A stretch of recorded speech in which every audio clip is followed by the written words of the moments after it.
Hello all, and welcome back to another episode of TV and Us, a conversation show about the TV series we just can't stop talking about. My name is Jennifer Hahn. And I'm Sarah Callan. And each season we focus on a different show, reviewing it episode by episode, and we invite you to watch along with us. Right now we are reviewing Supacell, and today we are on the season finale, episode 6 of the show, titled Supacell. If you haven't watched it yet, this is your spoiler alert. Please check it out before continuing to listen to the rest of this episode.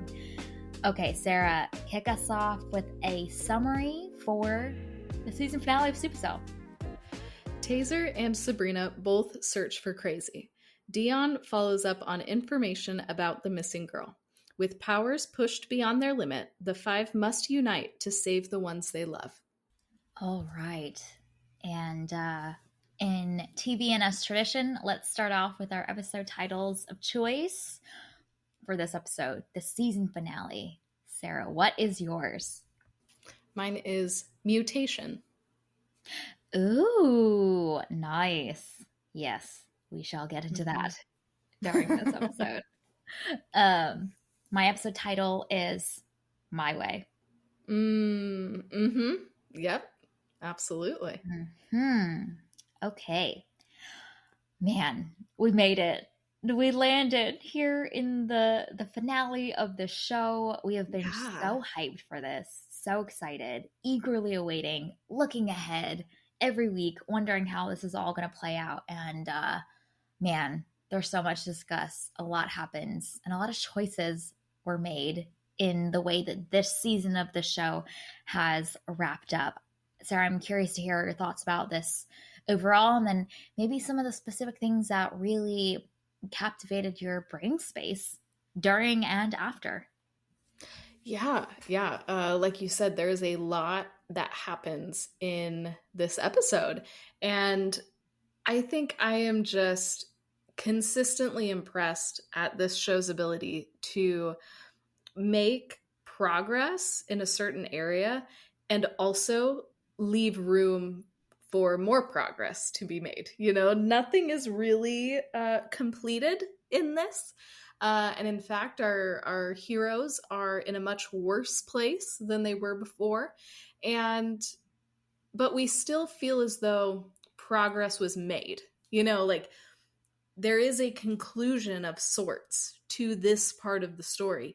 And there's a really good on-ramp just already laid for a next season of this show to happen. And I love the way that this show has been so consistently able to do that and make us feel as though we are making progress while also showing us what's ahead and not making it feel like impossible or daunting. It's this really good balance that the show is able to strike. And we see new things from some of our characters. There's some real tragedies that our characters encounter. And it's a very interesting setup for a next season because we learn more about this shady organization. We learn that my crazy bonkers theory from the last episode was not correct, that these hooded figures are working for the shady organization, and we get to see a little bit more of the mechanics of that. And then we get to see another layer of how ruthless this organization is.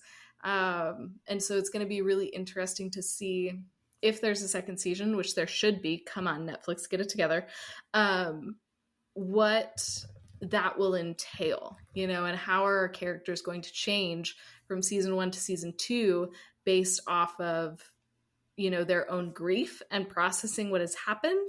How are they going to learn more about their powers? And then how are they going to be able to match up against this organization that seems so vast and so powerful?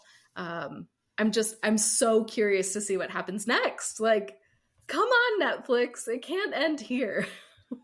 Yeah, maybe this is jumping ahead, but the only thing I have in my looking ahead section for potential season 2 is just give Ratman and his whole team more money, please. Yes. Because yes, this is incredible storytelling with such purposeful intention, the craft, everything is all there working together. And I always know that a show or a movie is really working for me because I just get sad that it's over. You know what I mean? Like I'm like, man, I want more. There's so much, like you mentioned, that's still left open for all of these storylines. And because we feel so connected to these characters, they really feel like people that we've invested in their journeys, in their emotional arcs, that I'm like, at the end of the episode, I'm like, no, wait, I want to hit the next button, and there's no next button for now. There's no next button for right now. But I think this is such a strong ending. And I think one of the things that I've really been fixated on is how much the way that the story unfolds and the reveal specifically of who those five hooded figures are that we've been wondering about over the course of the entire season.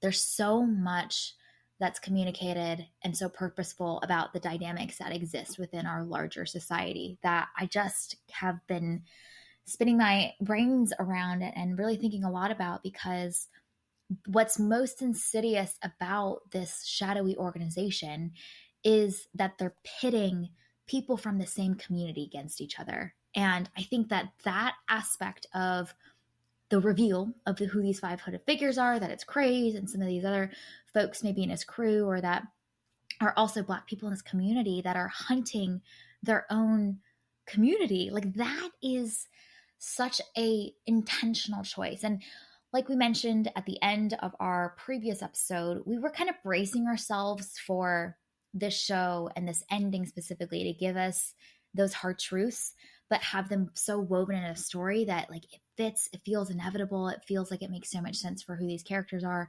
and the story that we've been following them on. And I think from the beginning, you know, the opening of the show just like really hits us right in the face with some of these really real dimensions of how those oppressive forces work in our society. And I just love that there's these relational dynamics that we've been seeing spin out over the course of the show with Craze and some of his vendettas and the things that, you know, Sabrina has qualms with him that she's looking to seek to redeem, and then so does Taser. But then we see that like he is being used and manipulated by this larger organization to go after them. There's so much again with Andre's storyline that I've been also fixated on. So anyway, TLDR is that I've just been so captivated at the way that the show is so bold and unafraid to give us those hard truths and to write them into the story in a way that makes so much sense. It builds on the emotional dynamics that we've seen unfold between these characters, but also at the macro level is revealing these larger systems of how positions of power and systems of power are playing out in our society and how reflective they are of reality. I've just been in awe of the show's ability to do that. Yeah, this is an incredibly well-written show. There's so much meaning behind every little thing. And I think that's what's really impressed me. There's a moment kind of in the middle of the episode, or maybe it's toward the beginning, where we're in the facility and you see the white male boss guy kind of walking down the hallway, and you just see all of these Black people trapped in cages who are just banging on the walls, banging on the window, and he completely ignores them and they're not even seen. And for me, it was like, wow, as a white person, you know, I can go about my comfortable existence and not notice injustices. You know, I can find ways to avoid racism and all of these systemic things that we've talked about over the course of reviewing this show. And for me, that image was so valuable because it's a reminder, like, no, like, obviously I'm not part of an evil Ray. organization that's like caging people, but you know, am I paying attention? Am I noticing when people of color are raising these things? Am I using what little influence and privilege I have to make their voices heard? Like, am I Mhm. noticing things, or am I isolated and ignoring, and am I choosing to look away rather than engaging in really, really hard truths? So, like, it's such a little scene. It's literally him walking down a hallway. Yeah. But for me, like, that was so powerful and a reminder of this need for empathy and to like see others as human and to reject dehumanization and all of these things that are so prevalent in our society. So I I say all that as just Mm. indicative of what this show is doing. All of these Mhm. scenes have different meaning, and we all bring our own context and experience to a show like this. And so we're able to pull out different things that can be really, really meaningful to us. And it's all there because this show is so well written. It's so multi-layered. Uh, Man, I have so many good things to say about it. It's just, Yeah. it's that smart. It's that intentional. Yeah. Yeah. No, it's so good. And I think what's really great about the show is how integrated it is into the actual story. Like it makes sense given the story's context for the relationships between these characters and some of the ways that they play out, and then the larger themes are layered in there as well. I was thinking a lot about Parasite while watching that ending, and thinking about this a little bit more too, because what Parasite nails, and I think what this show has nailed, is the way that the systems of power in our society are often orchestrating the perspectives of the bottom like oppressed peoples and their perceptions of each other. So for me as an Asian person, also a person of color in the US, like traditionally, historically, and even today, those perspectives that we have of other groups matters in how we relate to each other, and then how we either join forces and advocate and fight together against these systems of power, or we're too busy fighting ourselves to then take down the larger systems of oppression that exist.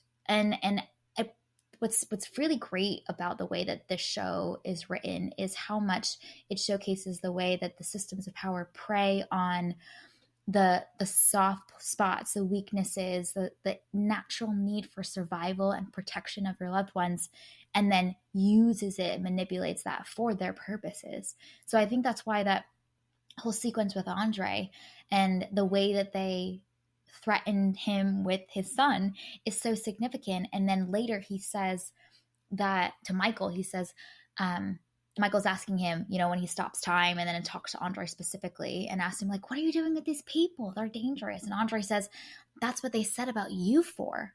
And Michael deconstructs the lies that Andre's been told by these systems of power to say, no, no, no, they're lying. Like, we need to work together.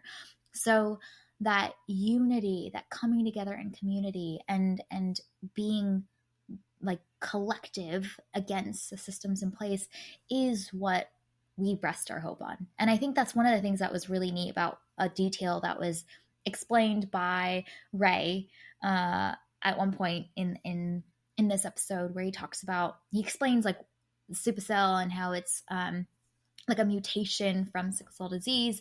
But the specific detail that I was like fixated on was when he says it's activated when those that have the supercell are near others, and then it gets ignited.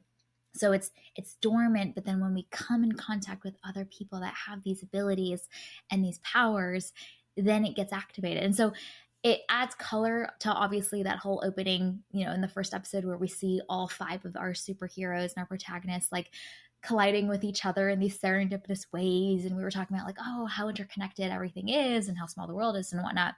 But there's actually this extra layer that's really beautiful and hopeful around when we are in community, when we are together, we actually multiply and ignite each other's superpowers. Like that is such a beautiful and incredible concept that has been woven into the world building of this show. And so I think it adds extra meaning to when you see all five of them at the end coming together to say, okay, what are we going to do now? And their strength in that togetherness that they have at the end there, that gives, essentially will propel us into hopefully a season 2 where we get to see them truly working together as a team. But the ways that the systems of power come in to separate us, but then ultimately our choice to be together in unity and fight together and advocate together is what we rest our hope on. I love that concept that the show has been so intentional to weave into the world building, the plot points, and kind of the rules of how this world works for this world of Supacell. Oh, that is so good. I love that so much. And that line that he says also made me think of, it explains why everything happens with Shar that it does. Because Crazy keeps showing up and doing crazy things. He has powers, and he was probably trying to activate her. It explains why Kadeem sought her out in the bar. He was probably trying to activate her powers. And so I love that little line helps also, obviously it makes all of those macro points that you just talked about so beautifully, but then it also explains actions of characters that we've seen for the last 5 episodes too. It gives us additional context, because I kept being like, Crazy, what are you doing? Like, why do you keep coming around Shar's house?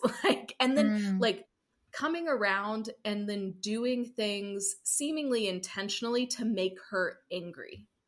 That was the piece that I was like, I'm like, why are you doing this unless you're like that crazy and confrontational? I mean, his name is Crazy, so I guess that makes sense. But I like that shows that he is maybe more of a strategic thinker, which was the read that I had on him. And so his outbursts with Shar kind of felt out of character to me. So I love that line helped bring that context and like, oh yeah, no, he is a very strategic thinker, and everything he does has a purpose, and that was his purpose for coming around Shar so much. That's so good. And then you could take that same perspective. I hadn't really gone back to think about it in that way, but that does make a lot of sense, especially also with how Crazy's also trying to instigate Taser as well, and constantly egging him on and getting him to be into these vengeful, more extreme modes, so that he's gonna use his powers to get the upper hand to take Crazy out. But then, Crazy's kind of expecting that reaction from Taser ahead of time. That's really interesting. I haven't gone back to think about all of his choices throughout the whole story. Yeah, I know that he's the villain, but I really respect strategic thinking. And you see a lot of that from Crazy. And especially in this episode, I was like, man, why do you have to be a bad guy? He's a great bad guy. Yes. But I was like, man, you have a lot of really good qualities to you. And you're so fun to watch. And he has the coolest superpower. So I was like, yes, Crazy. And I was happy to see that he plays such a pivotal role in this.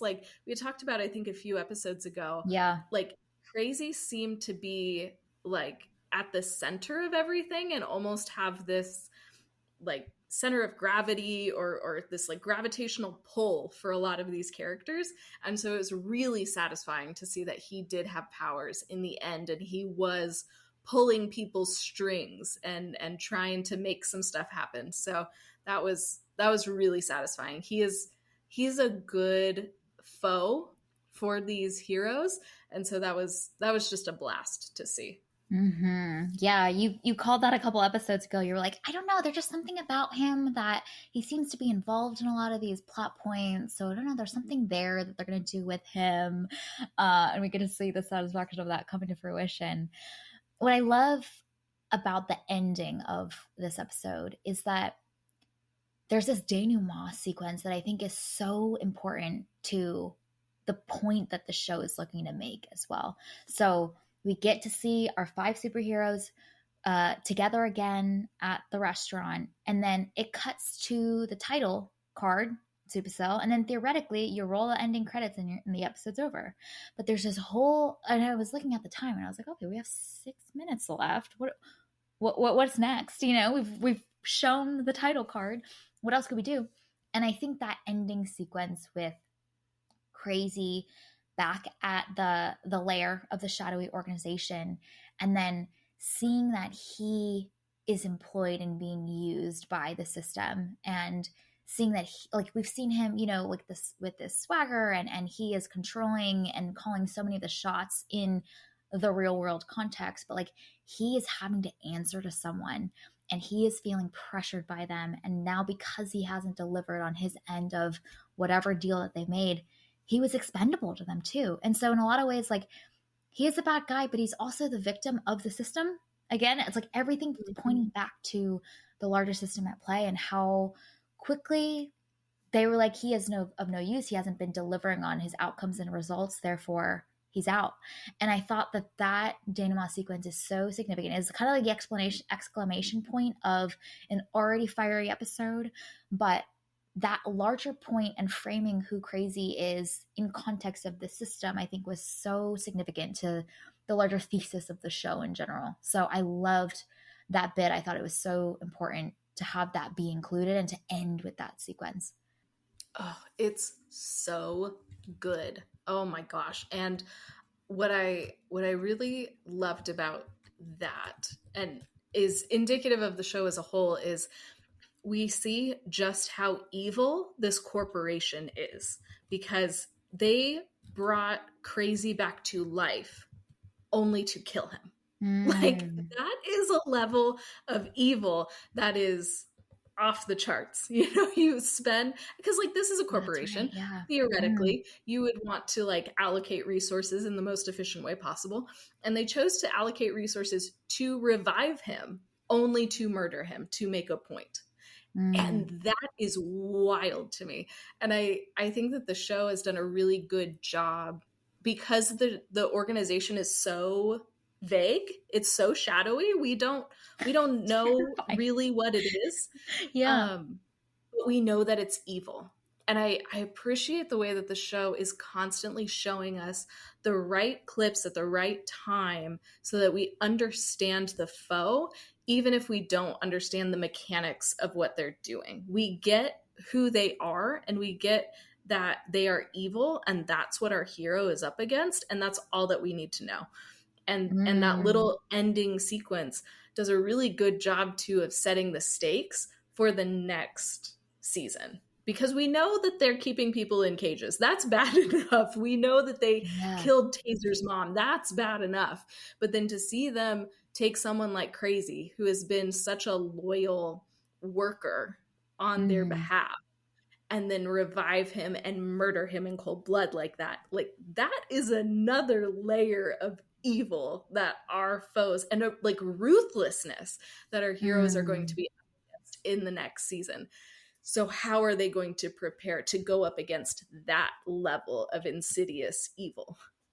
That's so good. That's so good. And I think what's also interesting about that scene is that he's literally pleading with them that he's gonna do better next time. You know?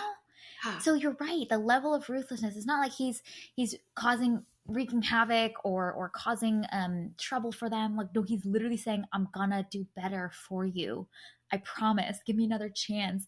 And for them to take him out essentially because the results weren't there, the outcomes weren't there, and so therefore he's just expendable. It's like a part in a machinery that is not really delivering as much value, so we just take you out. Like, that's crazy. And I think there's this extra layer where we see that Ray, who's that old white dude that we've seen walking through the hallways before, also is not delivering on his results, his promised results. And I feel like there's a sense of foreboding that like Ray probably won't be around for much longer either. So just like the way that this organization is so results driven, outcome oriented, and if you don't deliver, like, you are truly that expendable to them, I think is also another level of that ruthlessness, like you were saying.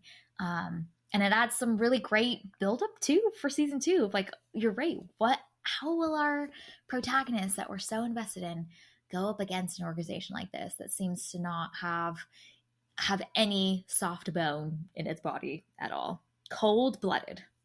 Right? And I think that that's a particularly powerful contrast because we see how naive Michael was and we see how ill prepared our heroes were, like not through any fault of their own, like they just got these powers. They're crazy, even calls them babies at one point, like they Yeah. are new to all of this and they thought that they were good, so I love that contrast between the two. And this whole season we've been wondering, how are they going to be like in the future, and I guess we'll find out in season Mm-hmm. 2.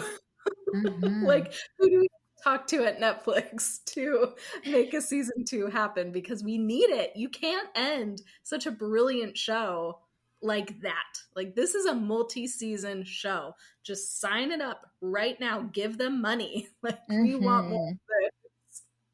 Yes, yes. I'm not gonna lie. Every time when I not log onto my Netflix and I'm like, I'm looking to make sure people are still watching the show. I'm like, keep it on people's top list because I just hope that more eyeballs get to experience this. And I think so many people's choices are made based on what's popular and what people are talking about and where the buzz is. So, yeah, I'm just I hope more people watch this. So all of the data, it's great and awesome, and it just more gets funded because you're right. This feels like just the beginning. Mm-hmm. Yep. Yep. We want more. We need more. The story is not over. We need to see Mm-mm. more of these heroes. Yeah, yeah, for sure, for sure. Uh, One thing that I really loved, which I think we had an inkling that this wouldn't unfold in the traditional story arc of a superhero, you know, story. Um, but I love how complex the fight sequence was when they're facing those five hooded figures, because usually the team is together, they tackle the big bad foes, and they they win, or even if they don't win, like they're still like united in their objective. But it was really neat to see in that final fight sequence how each of them had kind of these competing objectives and competing priorities. So we would get to see, for example, like Michael at some point needs to go like run off to check on Dion because he hears that she might be in danger, and that takes him away from maybe this larger group dynamic of being able to tackle these five-hooded figures. Or we see Taser also have his own personal objectives for trying to take out Craze. Sabrina as well, trying to make sure Craze doesn't get taken out by Taser so that she can gather the information to know where her sister is. Like, there's just all of these competing, like, individual priorities, and then the larger group trying to survive and like maybe try and protect each other too. But I love how we got to see all of those competing priorities like collide against each other. Sometimes they're aligned, sometimes they're not aligned.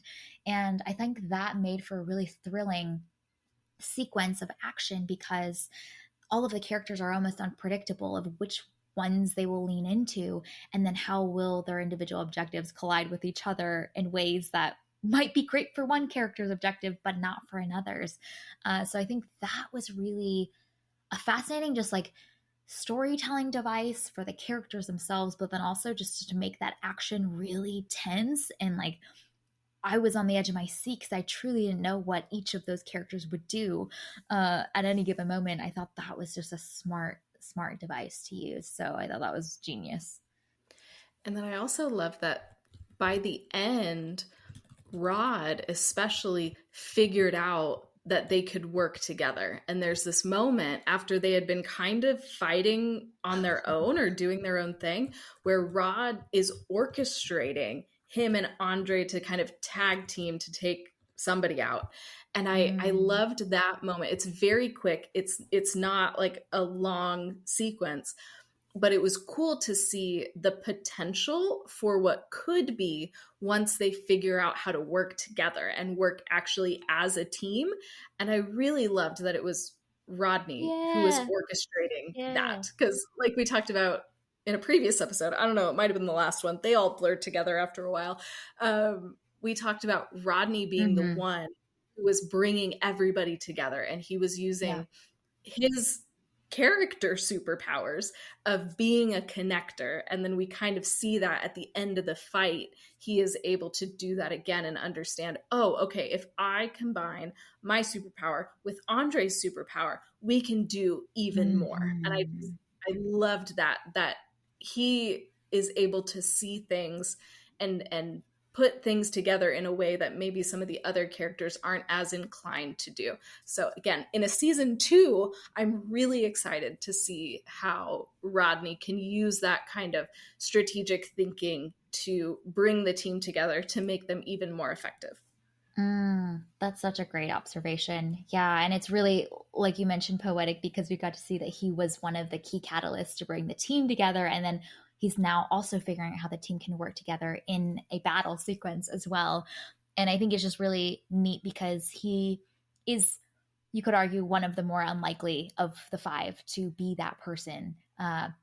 He's the youngest, and we've seen him not be the natural one to like step into that charismatic leader role. It's more typically someone like Michael or Taser that fits that traditional mold, but I love that he's the one that gets to notice and then activate this team dynamic together. That's really cool. Such intentional choices. So good. Mm-hmm. Yeah. Do you want to talk about your guy, Andre? Oh my We goodness. we see a lot of him in this. We do. We really do. And I was shocked actually how early in the episode we get to see that he's taken in, you know? I was expecting to like have to wonder for longer of like what happened to Andre? They looking for him, but Homeboy's taken in and then we don't hear from him at all, you know? And so we're like, and we don't know what choice he makes either, which I think was really smart storytelling again. Um, we just see that he's threatened to join up, but we have no idea what happens. And so then the reveal when the 5 hooded figures show up that one of them is Andre was like, I don't know if you expected it because I feel like you said these things come in a lot more, but I was like, oh my gosh, no. And at first you're kind of like, Andre, like what, why did you join up? Like what happened? I know you were threatened, blah, blah, blah, but he kind of buys in.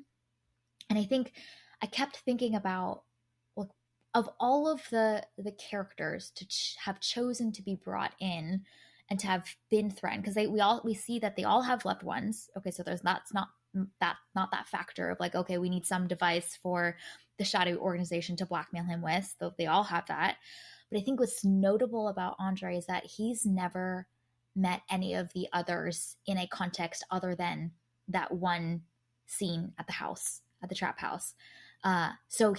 Again, that theme of separation, there was never that connection and that bond that was formed. I don't think he's ever met Michael either. So he's truly missing context about what the potential of them coming together is. But then two, he's never formed any relationship with the others. All of the other characters have met each other in some capacity. Michael's kind of proposed this vision of them working together, but Andre is the only one that hasn't received that, so therefore he is the most ripe and most susceptible to be manipulated and misled and lied to and have this wrong perspective about what this group could be by the shadowy organization. So just like thinking about how intentional the show was, that like when you think back, like Andre truly never received that context. So of course he's the one that would be most used by them. I just thought that that was really smart. And then I just think that one of the things that's incredible about Andre is that he has a change of heart and he chooses to trust. When Michael, in the midst of that action sequence, Michael stops time and essentially is pleading with him and saying like, hey, like they're not the ones that are like, we're not the dangerous ones. The ones that you're working for are. There's kind of this choice, if you think about it from Andre's perspective, of like, I don't really know who to believe, but Andre chooses to trust Michael and chooses to hedge his bets on them, and at the cost of potentially all of the threats that the shadowy organization has made. So I just feel like it's such a testament of who Andre is as a character, and he makes his decision in what seems like milliseconds of time. But that willingness that he makes the decision to trust, I think, changes the whole wave and kind of the trend of how that whole fight sequence was unfolding, and him changing sides to the good guys in this context, I think is significant and really changes the course of the rest of what unfolds. So I just love how much he plays such a key role, from being brought in all the way to the ending, and some of the key decisions that he makes. He's really a vital player, and the show has given him so much influence over the plot. Yeah, and I also love that we see his desire to follow the rules, and I also read it as like a need for structure too. Obviously he's threatened, so that is a part of it as well. But even when he is in this role, which, like, okay, can we also just talk about, you're this big shadowy organization. We don't know how many employees you have. Employees is a wrong word, but that's all I have right now.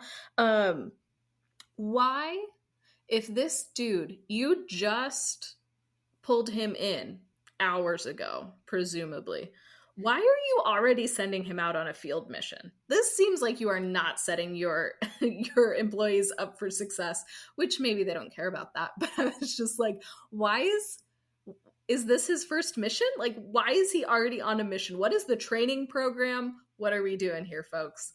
Can we, like, I mean, I guess we You don't need a want nice a onboarding package. well-run, but like, this organization seems to really have its stuff together. And then they're like, oh yeah, new agent, let's just throw him in the field. But maybe that also speaks to just like the dehumanization and not caring. And like, we're not going to actually train you because we don't care what happens to you. So maybe that's just another example of their evil and their lack of care for people, even their quote unquote employees.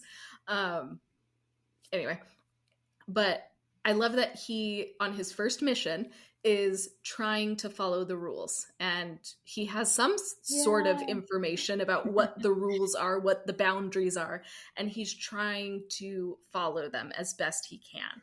And then when everybody else starts breaking the rules and they're trying to murder these people, then he's like, oh, wait. This is not okay. This is outside of the rules. This does not mesh with my own morality. We have to do something else. So I love that it reveals so much of his character and how he just deep within his being wants to do the right thing. Like, more than anything else, he just wants to be good and he wants to do what's right. And we see that play out over the course of that fight. That's so true. No, there's the point where he's like wide-eyed and he's like, wait, we gotta take him in alive. That's what the boss told us. Right? What is going on? But that's true. That's a great point, which is that he needed to have seen the willingness for the others to take them out in order for Michael's pleading with him to like have landed on the ripest ears, to have heard them as well. So even like that ordering is well designed in the storytelling. Yeah, because otherwise, he has to follow the rules. But when the rules are not being followed and he understands that he's being manipulated by someone who intends to do evil, then it's like, oh no, I can't be part of that. Yeah. And I didn't think about this as much in the moment because there's just so many other emotions happening, so much happening on screen. But the choice that he makes to choose to join up with this team, even knowing that his son could be at risk, knowing the threats from the organization, because theoretically, like, he was a deployed agent and he did not come back, and he probably knows that they are watching him and that he abandoned the mission. And he still chooses to fight for, like you mentioned, what is just, what is right, even at personal cost, or knowing that there's a risk there is like huge. That is so big because how do you even fathom making that choice, And I think the stakes of his decision to go with Michael and trust Michael and join this team and stay and not return back and just continue to be used by this larger organization is so much more significant than I even realized in the moment until I was thinking about it after. And I was like, that is a massive decision to make. And he chooses what he believes is right at the largest scale, even at personal cost. Like that's an insanely admirable choice to have made. I can't even fathom. Right? So, Like it's Andre, man. it's yeah, it's like stakes on stakes on stakes on stakes, and he somehow makes the right decision, which Yeah. just again speaks to his character and just how good he is. Ugh, Mm-hmm. he's wonderful. What a great character. He's so great. He's so great. And I think what's smart too is that the show has showed us that he has the capacity to resist those tempting offers or the desire to fulfill his own longings to be a good dad or whatever it is because of what he believes is right, even though it would have been more convenient or expedient for him to have taken the other option for a good reason. Like, so for example, like he wants to be able to provide for AJ, but he's chosen not to continue to take from the ATMs to fulfill that need to provide. And so those like hard moral decisions, we've seen him make the right choices at a smaller scale with lower stakes. And so by the time we get to the point where this is literally the most massive stakes you could possibly imagine, there's enough evidence and foundation built with this character that we know that like he's been tested in those smaller instances and he's proven to be true and honorable. And so at this most macro, largest scale, the biggest personal stakes possible, he's still choosing right. And we totally believe it. Oh, that's so good. I did not have the like brain capacity to like really think about all of this in the moment though. I'm not going to lie. Because there's so much going on. Like, here's the other thing. We're 40 something minutes into this podcast, and we have talked about one of the 5 main protagonists. I guess we talked about Rod a little bit. So we talked about 1.5 of our 5 main protagonists. Yeah. There is so much that goes on in this episode. It makes sense why you weren't able to process all of that in the moment. You were focused on 80 million other things. Yes, indeed. Okay, let's talk about some of the other ones before we're here for the next several hours. Who do you want to talk about next? You want to talk about your girl Sabrina? If we could quickly talk about her. She is amazing. Oh my goodness. In the beginning of this episode, she just launches 4 dudes at once. Okay, like, are you kidding me? Then she has to take a nap afterwards, which makes sense because there are 4 big dudes and she is just one woman. But man, what a cool way to start the episode. It's like, yes, go Sabrina. And then all throughout, at every moment when she needs to have a confrontation with somebody, she is going to, and she's going to be unafraid. Nobody's going to mess with her in this episode. She brings it, and I loved it. It's like, yes, go Sabrina. I am number 1 in your fan club. You just keep doing what you're doing. Let's go find your sister. Yes. And I love the moment. One of my favorite Sabrina moments is when Taser's still in his like vendetta mode, and he doesn't acknowledge the fact that the team saved him. He's really combative. He's on his mission, his personal mission, and Sabrina, like, so firmly, without being like rude or aggressive or adding fuel to the fire, but firmly communicates so clearly to him what happened, the things that have been done for him, and calling him into like, hey, we can do this differently. Let's not fuel this conflict. We need to be together. There's a lot that this team has done for you. You need to recognize this in my house, and it's incredible because I feel like the women on the show are just so admirable. Honestly, they're so emotionally healthy. They communicate with such clarity, firmly, sternly, with authority, without being aggressive, without adding fuel to the fire. It's pretty incredible. I aspire to be like the women on the show. Right? I can learn so much from Sabrina and Dion. Like, oh my gosh, please teach me your ways because they are absolutely incredible. And they, And what I love about both of them actually is that they're so caring, and they have chosen professions that are literally just taking care of people. Mm, And they have so much empathy. They can draw these good boundaries. They are clear communicators, like you said. Like, there's so much strength within them, and there's so much empathy and care. And you don't need to have one or the other, but you can have both. And both of them demonstrate those things in very different ways. And it's just fun to see those qualities shared by these two characters and portrayed differently. Like, I feel like it's easy to maybe like stick a character with those qualities into a box, and this mm, is just kind of what they look like, and all of these things, you know, your typical like, oh, they're so caring, they can be a doormat, like all of those things. We don't get that from either of these mm. characters, and they share so many Yeah. qualities, but they're so distinct. And I think that that just shows so much, you know, like you can have these qualities and have your own personality, you can have agency, you can do all of these things. You aren't stuck in a box. It's just, it's Mhm. so nice to see characters like that.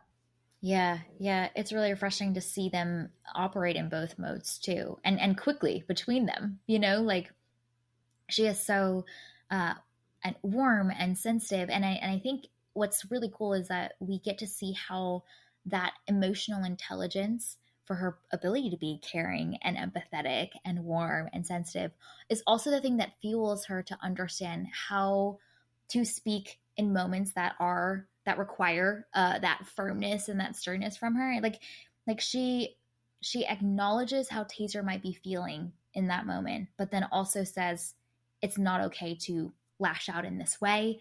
I understand this is hard. I think she says that at one point to him. I know that this is a lot. I know that this is hard, but also you need to acknowledge the things that have been done for you. And also we can be a team together. But that little ability for her to say, I know this is a lot right now. I recognize that, but how will we choose to react? I think that goes a long way. Just someone saying, I know this is a lot right now is sometimes all you need to hear to like set some of that down, set some of the defensiveness down, set some of the like feeling of being overwhelmed down a little bit because you feel seen and heard and understood. Yeah, and I think that goes back to something that we were talking about in a previous episode too, about the importance of community. And we see over the course of this season each of the characters being isolated from their community in some way, and they're bringing that isolation and that pain of separation and that pain of not belonging into this final episode. And so that's when those moments of empathy and care are so important and can break through that isolation and that pain that Taser is feeling in that moment. So just her EQ and her capacity, especially after like she just launched 4 dudes with her brain, and then she took a million-hour nap.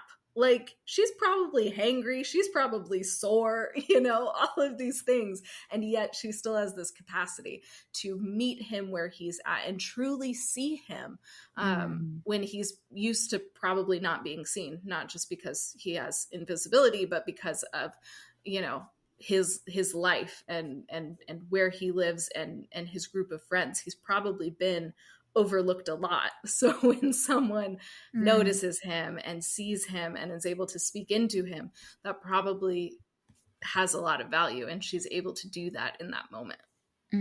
yeah, that's so good. And I think that's something that I mean, I've been invested in Taser's journey throughout this whole show. Uh, But I love the, again, another fake out of you're like, okay, this team has saved Taser. Like we end the previous episode with them showing up for him.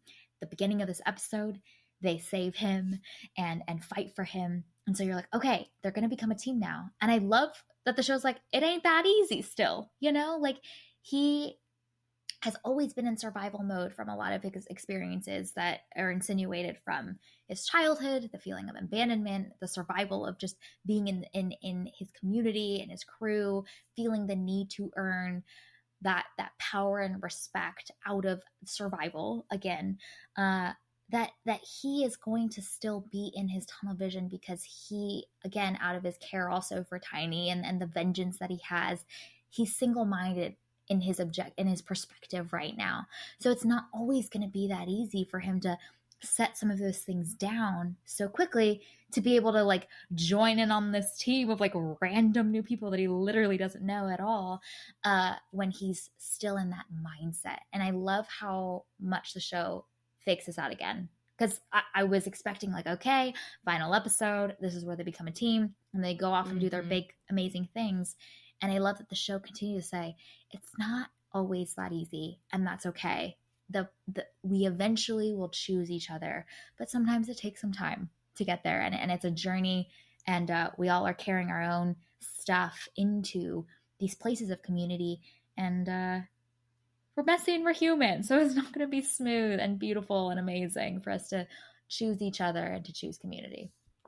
And that's what makes it so interesting, though.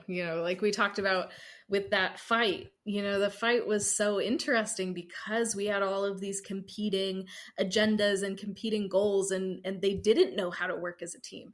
And that's interesting. The messiness is interesting. And I really appreciate the way this show does that messiness. Like I feel like sometimes shows are just, they have like dramatic characters who are just dysfunctional and they're there to just start stuff and be a catalyst for crazy things to happen. And we don't see that here. Everyone feels so well-rounded. They feel three-dimensional. They feel like a real person. And the things that they're dealing with are very real things. And that helps make their interactions so fun to watch, is because it's just a real person dealing with a real, like, normal thing. And then you just add on the superpowers on top of that to make it just something interesting and dramatic that's happening. We didn't need extra dysfunction or something crazy going on in here because the characters are interesting enough themselves. Like, you're just imagining what a real person would do if they got superpowers. That's a great concept. That's so interesting. And their reluctance to truly team up until the end, I think, is, like we've talked about this whole season, is so fitting. That is what we would do as human beings. Even the Andres of the world who are so good and want to do the morally right things. Sabrina, who cares so deeply for other people. It would take a while before you would want to team up with complete strangers. And this show showcases that perfectly. Yeah, no, it's so true. And then not even out of a rejection of the idea of being in a team, but like more so because like there's just so many other things in your personal life that you're figuring out how to deal with, and personal relationships that you've grown up with or that you care deeply about, that like that is your priority. So like before we figure out this larger potential goal and mission that like they don't even understand fully yet too, which I think is significant. Like they're just hearing Michael say there's these hooded figures, but like they all have not seen it themselves either. Why would you buy into that when the person that you love is in danger, at risk, blah blah blah, whatever it might be, all of the ways that their most close relationship is being threatened? Hell yeah, we're gonna protect that through and through to the end. And only now they see that they can actually save all of the people that they care about if they work together. Do they somehow like reluctantly buy into this larger mission? So like truly, like the concept of a reluctant hero, I feel like is so fitting for all five of our protagonists. And it's the reluctance is not out of a rejection of this larger mission and like an altruistic, offer for them, but it's out of their priority protection for the people that they love most. That is what they are putting first and foremost, which, like you mentioned, I think we would all do. And it would take a lot for us to, like Andre, choose to forego that for something bigger. It would take a lot, and it would take time too.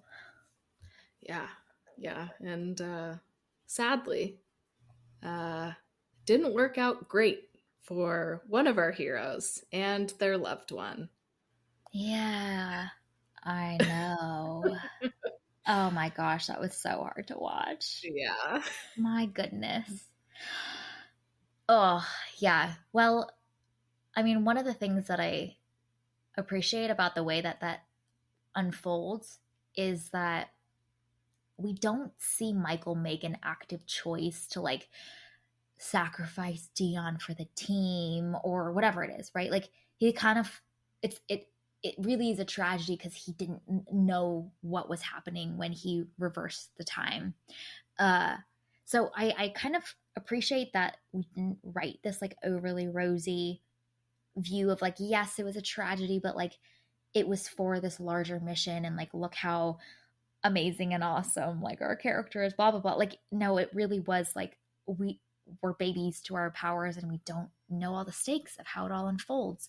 But it will be fascinating to see how this fuels Michael into season 2 and like where will he choose to channel that grief too is another interesting question, and what will be the temptations to have it get twisted or be used in the wrong way and all this kind of stuff, because he shows up with like a very different energy in that final meetup with all of them. Like there's this like conviction but also a lot of anger and rage there too. I don't know, like, so we're seeing a different Michael, and I think that this is such a pivotal moment for his character that I think also sets up some really interesting like character moments for him in season 2 as well, as he's figuring out how to process the insane loss that is that whole sequence. Oh, that was rough. Yeah. Yeah. It's Rough but well really written. heartbreaking. Yes, it's so well done. Also, I'm like, okay, buddy, you're gonna go into the future. When you are future Michael, how about we have more information for present day Michael than 4 names and a date? Like, okay, let's compile a binder of things. Like, okay, I need you to find these people. You can find them at this location. This is their full name. This is their phone number. Go find them. Hey, don't try and take on this shady organization with just the 5 of you when you have baby powers. Don't do that. No, do not pass go. Do not collect $200. Don't let your girl be at this shady place. Let her leave in her new BMW and go on home where she is safe. Like, I just, like, can we have more detailed instructions for now past you when you go into the future? But you're right. We are going to see a different side of Michael as he is just processing through this immense loss. Like, oh my gosh, I can't even fathom the level of grief and anger he is feeling. And I think it's especially jarring because he was so hopeful in this episode. And he was Mm-hmm. like, yeah, we got everybody. We're good. We're unstoppable now. And he had this naivete about him where he was like, yeah, we can take them on because we are together. And now that has all been dashed. And Dion is dead because of him. You Yeah. know, like he thought that they were going to be able to do this because he didn't have all of the information. And so I can only imagine, like, on top of the grief and the anger and all of the things, the guilt that he must be Mm-hmm. feeling, Mm-hmm. because she was there because of him. And Mm-hmm. I can't imagine what that would be like to shoulder. So in a season 2, it'll be really interesting to see, number one, where the show picks up. Each episode is picked up immediately in season 1 after the events of the previous episode. And I would be curious, are we going to jump forward in time between seasons? Or is this going to be, maybe we start when Michael is launched into the future? I don't know. But it would be really interesting to see him grappling with all of these things, and how he channels all of those things into taking down this organization. Yes, yes, and I think it's one thing that the show has done really well is that we've seen that there are limitations, and even though they're superheroes and they have these powers, they are not unstoppable. They are not invincible. And seeing the like frailty of the human condition really is like what a lot of this is getting at. Like no matter if you even have these great superpowers, there's still things that you cannot stop. I think as a universal experience as humans that like we will lose those that we loved and we can't save everyone and there's these very real trade-offs that we make like just that uh understanding of our conditions that even our amazing incredible superhero protagonists are also not exempt from is I think something that also builds connection with us as the viewers with them as we're watching them navigate these like larger than life situations but the root and the the distillation of like the dynamics of what they face is very similar to our own experience as well. Um, so yeah, we will see more in season 2 of Michael's journey. Are there any other big things that we wanted to make sure that we mentioned before we give out some awards? I just have two quick little things. One, shout out to Sabrina and Shar for having so many comfy couches in their flat. Like, everybody was able to find a comfy place to take a nap. And I think that that's really impressive. Nobody had to sleep on the floor. And so, way to go, ladies. Way to have a very comfy space. That was one of my little like fun little things is like I love that there was a whole dedicated nap scene, like Yes. talk about them being like us even though they're superheroes like it's tiring and they need to just power nap it sometimes and recharge. It's the equivalent of like John Wick having to like refuel his bullets, like it's a very real logistical thing. Even if it's, as you're a superhero fighting evil, just need a nap sometimes. I need the John Wick franchise to watch Supacell, just the whole thing, but especially this episode and particularly that scene. Give John Wick a break. Let him take a nap. Let him have a snack. The dude is tired and he needs to recharge. I'm just saying. Naps are good, people. Yes, Let's indeed. make spaces for our heroes to take naps. Okay, my other little thing is how is Spud alive and okay? Like days question mark after like I don't know. I feel like in I guess it was episode 5. Oh yeah, it was Rodney's episode. Yeah. He like Spud was not doing good. He was not okay. Things did not look good. Rodney was a mess. Like bad reports were coming out of the hospital about Spud. And then in the end of this episode, he's okay and like walking around and asking people questions that he probably shouldn't be asking, which is very on brand and so fun. But I'm like, how long has it been since you were in the hospital? Like, I need a timeline here because how is he this okay after going through all of that? I'm happy that he is, but wow, I didn't expect him to be that okay that quickly. Also, how's his skin looking smooth, like Right? porcelain, looking better than mine? Where are the Yeah. scars? Where are those little scabs? Yeah.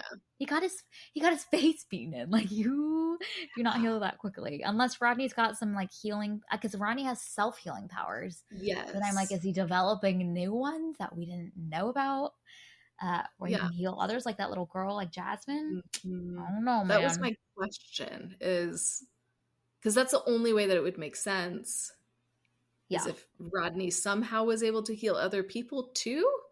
yeah. But we haven't seen that. The show didn't set that up. So it's a little minor detail, but I had questions about Sus. Spud. Mm-hmm. Yep. You know, it is what it is. It is. Okay, let's give out some TVNS awards. So, the first award is the SVP. This is a super valuable player of the episode who is getting this award for this finale. I want to give it to Dion uh, Mm. for having almost instant empathy with Michael after Michael tells her the truth all these days later. Yeah. That is mind-blowing to me. How was she not More angry? pissed. I mean, she Yep. must have been angry, but like, I don't know. The way that she handled that was incredible, which is just like how she's handled everything in this entire season. So yeah, I want to give her the SVP award because she's incredible. That is a great choice. She is the SVP in our hearts too. It's just we aspire to be like you, Absolutely. Dion. Please teach us your way. Yes. My choice for SVP is my dude, Andre. His change of heart, choosing to trust. It's hard to do, and he does. It's incredible. It all hit me like as I was thinking about this episode. So I was like, oh my gosh, the depths of his decision, that difficult decision. Amazing, honorable. Mm-hmm. Oh, yes. He's also incredible. All of the characters in this are incredible. But yeah, that's a great choice. Andre is pivotal to the plot. So Yep. yeah, it's Mm-hmm. good. Okay, the second category is achievement in intensity. Lots of candidates for this one. Just the entire episode, I suppose. Right? But what's your choice for the finale? I want to give it to the buildup before Crazy stabs the heroes. When he is like the only one left and they're all lined up, and Crazy is given his spiel of how he has a way to open the portal and he has no more powers in him. And the whole time when he's talking, I'm like, do not listen to him, because if one of you approaches him, he's going to get your powers and he's going to murder you. And so just that whole time as he's talking, I know what's about to happen, but our heroes aren't thinking about that. So I'm just stressed. And then obviously Rod goes and touches him, and then the murder happens. So I just loved the way that unfolded, because I, as the viewer, I was able to tap into Michael's powers for just a hot second and understand what was about to happen, which made that build up so intense. Yeah. No, that's so good. That's so good. For me, it was the moment right after that, seeing Crazy take them all Nice. out. That was really hard to watch. But then also, you're like, I wouldn't put the past the show to just, like how is this going to unfold now? Like we've just seen all of our protagonists just get murdered. Like what are we going to do next? And so the like vacuum that leaves of like now what? And we still have some time left in the episode, so it's clearly something's going to happen, but like having no idea where the show could possibly take that when we've taken out all of our protagonists is quite something. So that was a shocking moment and really exciting. I was on the edge of my seat to see what would happen next. So that was my choice. Oh yes, that moment after, and your heart like catches in your throat and you're like, oh no. Where do we go from here? Everybody's dead. Yep. Okay, the next category is the Spitting Fire Award. What is your choice? I want to give it to Sabrina for when she walks over and punches Crazy in the face. She didn't even need to say any words, and that whole walk and punch, absolute fire. Nice. That's so good. That's a great choice. No words were needed. Right? Yeah. My choice for this award is when Crazy is surrounded by the hooded figures and Sabrina's like, turn around, Crazy, like they're really dangerous behind you. And he goes, dangerous like you, Sabrina, or dangerous like me? Mm-hmm. I'm like, wow, really, he really served it back. He sure did. Yep. All right, for season 2, what are you hoping for? What are you looking forward to as we look ahead to the possibilities of a season 2 of this show?